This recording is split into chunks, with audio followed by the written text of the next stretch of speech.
here you can see export, and when we click export, we are coming to that actual export window, which is really important because in the export window, we're going to export our final video. But first of all, it's really important that you select the right area. So with, if you have a couple of edits here, let's say we have a couple of clips inside, and if you have only this area selected and you jump into the export window, you're only going to export this area. If you have selected you want to export the source in and out, and this is the in and out points I'm talking about. You can also export the entire source or the whole work area or a custom area, which can make sense sometime, but usually I would recommend always select here the source in and out and make sure you have all the clips, like your full video selected here with your in and out points, and with the up arrow and down arrow you can jump to different cuts to the end and to the beginning of clips, and now you can press O and you have everything selected. So you have the in and out points, pressing I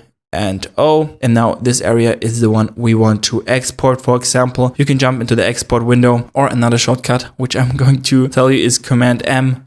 This is pretty quick to jump into the export, and in here, as I said, make sure it's sourced in and out if you have set the correct in and out points in your timeline. Nice.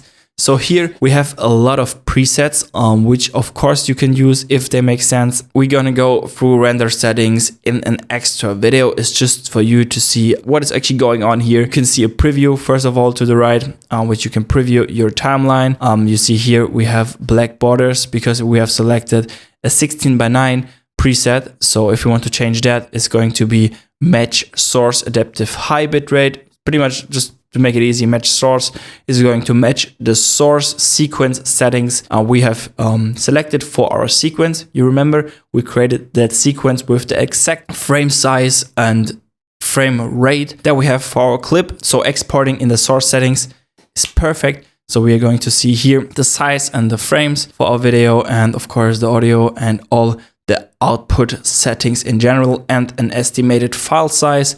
Yes. So we can of course dig deeper here into the settings, but for now it's all you need to know is that here is where the export happens. So if you're happy with the settings, you can just click on export or send it to the Media Encoder, which is another program from Adobe, which actually makes it possible to align different exports in that extra program.